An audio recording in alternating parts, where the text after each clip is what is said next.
Hey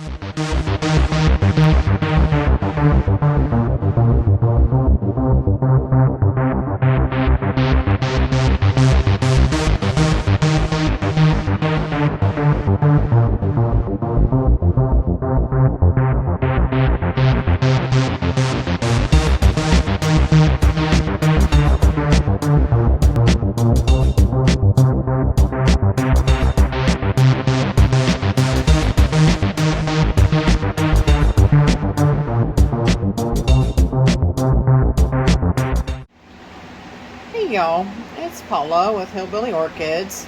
I want to let y'all know that my channel is sponsored by the Orchid Supply Store. It's your one-stop shop for anything you need A to Z orchids. Use the code Hillbilly for a 12% discount. Thanks for dropping by, y'all. Hey y'all, it's Paula with Hillbilly Orchids. Welcome back to my channel. We're gonna have a little bit of Catasetum talk. Catasetums and how to read your plant. Me and Brenda was talking today, this morning actually. It's filming this on Tuesday. I'm not sure when it's going to release, but it'll be Wednesday, probably tomorrow. But anyways, the thing of what I'm saying is reading your plant, okay? This is the time of the year, like everybody, a lot of people, I'm not gonna say everybody, a lot of people, without fail, Thanksgiving, they cut the water off on their catasetums. That's it, no more for you.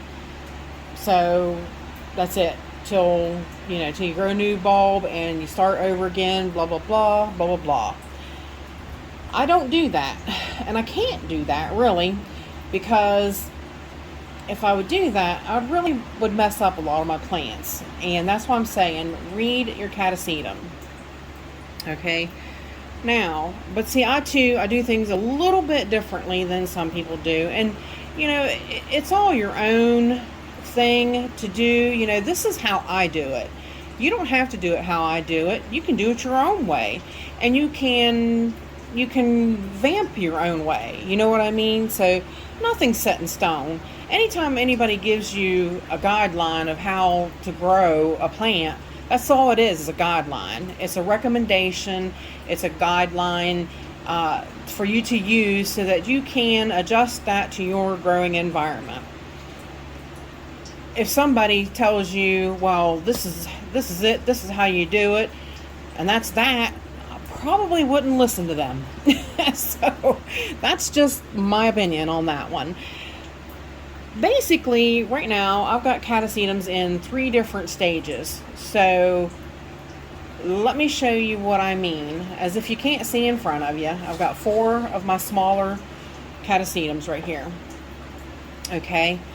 Now, this Spitzii, something happened. I don't know if I burnt that bulb or if that was spider mite damage. I don't know. I honestly don't. I think I burnt this bulb because it was in the back side by the window, so I might have burned it, but this was this year's bulb, and it did not spike for me or anything. As of yet, it has not started doing anything. But this was Catasetum Spitzii Red. Now, I'm not watering this plant. Now you can see there is a little bit of water left, and that's in this cup actually, and I can dump it out because this plant's not getting water anymore. It's got no leaves on it, and if I would continue to water this plant, it would more than likely rot. So we're not going to do that. This plant is, for all intents purposes, dormant. It's not getting any water, it's not getting nothing but light, and that's it. Now I'm going to watch it and see if it decides it's going to spike, then that will change everything, okay? So we'll have to wait and see what happens. I really doubt it's going to spike. I really think it's too young to spike, honestly, but you never know.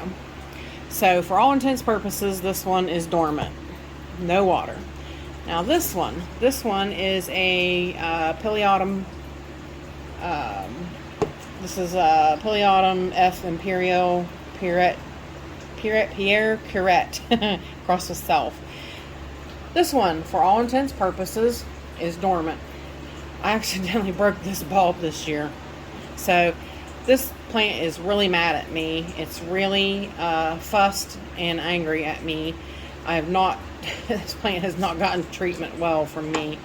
But as you see too, in its reservoir, it is not. It's dry. It's been dry. It has not been watered. So for all intents purposes, this plant is dormant. I don't have to do anything to it. Won't do anything to it until a new growth appears. Now, this one. Now, this is where. This one here is where Instagram comes in really, really, really handy. Okay. This is my little Velociraptor plant. This one is the Dentigrianum crossed with Chuck Taylor. This little guy, he's a small Catasetum. This is about all the bigger he gets. He's not a very big plant. But as you can see, he's still got leaves.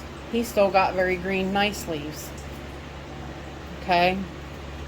He's not getting watered, but for all intents and purposes, I'm saying that he is dormant.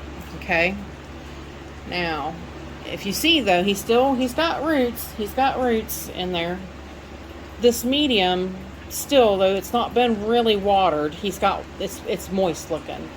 This medium is not dry yet. So, I went back and looked. This plant did not spike and bloom till January 22nd of 2021. So, question, do I continue to water it? It does have green leaves. It's not time for it to spike yet. It could still spike. Well, question is no, for me. Now, somebody else might say, yeah, you need to water it. For me, no. Right now, this plant's not going to get watered. I may give it a little dabble here and there of just water, no fertilizer, till I see in January if this plant is going to spike or not.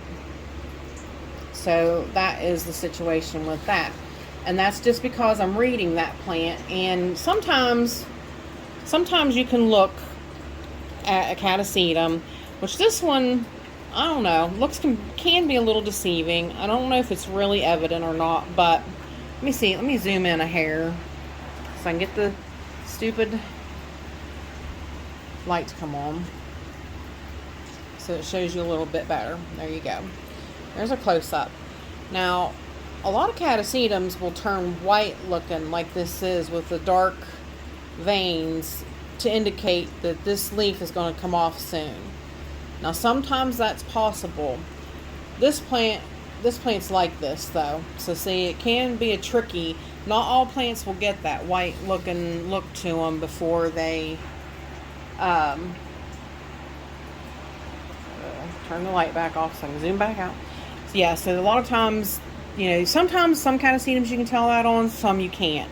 So that's not really a written in stone way to tell that leaf's gonna fall. Now, this one here, this is Wine Delight. This one bloomed for me already this year. This plant is small. This plant is really small, and it's wanting to absorb this back bulb. It's absorbing this back bulb, which is not a good thing. This plant should not be wanting to do that right now. So, I'm forcing this plant into dormancy because I need it to keep this bulb for stored energy for next year, and this bulb, so that it puts out a really good growth this coming year. I am not pleased with this size growth this year, not at all. So, and actually I'm going to get a piece of Velcro and Velcro her up. But yeah, I do not like that one is absorbing that bulb, because I just got that plant at the end of the summer off of Yoshi. Just purchased that plant. So, it is still kind of settling in my environment. So,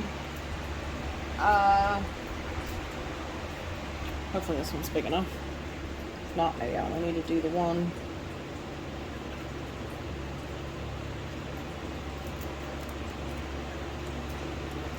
Wrap it up so it stays up a little bit better, so it's not going to fall over because it's absorbing that.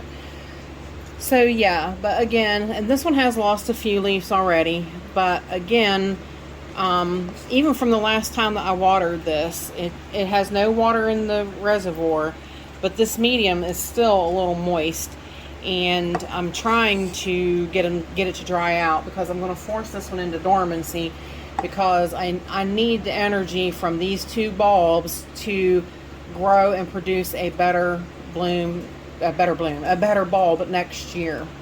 So that is my deal with it, and it looks like it's already starting to help, because you've got this tip turning and this tip turning on these leaves. So these next two bottom leaves, you can see, are turning. Now, what I'm going to do is I'm going to take you down and we'll show you the two big Catasetums that are still getting water, and they are going to continue to get water because they're in bloom. Okay, so hang tight and we'll go over here and check it out. Okay, now this big Catasetum, Taiwan Gold, you can see the leaf is yellowing and it is getting ready to fall off. It has lost many leaves. You can see on the base of the stalk, cane, whatever you want to call it, but this plant is in full bloom. Now, a lot of people still, this plant would be dormant and they would not water it because it's so massive and so many spikes. I am just giving this plant water. Now, it's not in PET right now. It's not, I did the sort of PET method with mine this year. This plant would sit in a pot with fertilizer up to here. So it's sort of, that's what it had, but right now it's been taken out of that, and I give it water. It gets plain RO water. But if I didn't do that, this big of a bloom would totally drain this back bulb energy. And she has a smaller, I'll show you. She has a small back bulb that is kind of wrinkly anyway. So this is a lot of weight and a lot of nutrients being absorbed out of this back bulb for this plant to carry if it wasn't getting water or any kind of nutrients. So this plant it's not being fed, like I said, not right now, just water. But it needs that water to sustain these blooms. So, but that is my personal thing. I think that this is basically this is the way I do it. Like I said, a lot of people won't do it that way, and that's their, that's their way. They're used to it. They've been growing them for a while. This is how I'm doing it, revamping it in my area. This is just how I'm doing it in my grow space.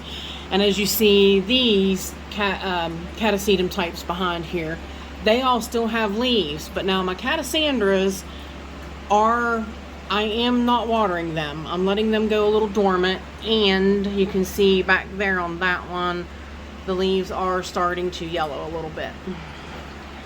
So, but now the Parvianum, because the one in the middle, the Parvianum, it has a spike. So it's getting watered. So do you see where I'm going with that? If they have a spike and they're going to bloom, I do water them. I don't fertilize them anymore, especially right now after Thanksgiving. But they do get water still. Now over here, don't mean to swing you so fast, but over here, this guy, back up here, Fred Clark, he has a full set of leaves. He is not looking like he's going to go dormant anytime soon at all. Now, he's getting water, but that's it. And he's been also taken out of the PET method, or sort of. Like I said, it's not really PET. It's just they sat in a container of fertilizer water. But yeah, and he's in bloom right now. Now, yes, for some reason this year I had a lot of buds blast in between on each of these spikes, but some of them did open and some are still here, you know, and smell good and are just fine. So I don't know why they blasted, but they did. But as you can see, like I said, the media is moist and they're getting watered with RO water. So it's kind of all a choice. It really is. Like I said, they're not orchid videos and things are not, they're not rules. You don't 100% have to abide by them. They're guidelines. They're just to help you figure out a way to do plants in your own environment. That's all they are. This Cloecia Jumbo Grace, it's actually a Catasetum type.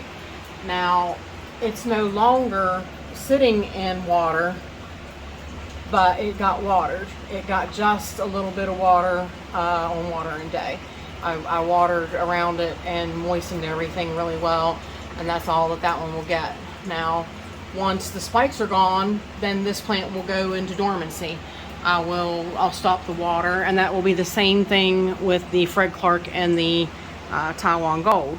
Once the spikes are over, I will stop watering and I will put them into dormancy. Now, Fred Clark is one that now for a few years, I've had this one like 4 years. This plant is one that I have to force into dormancy.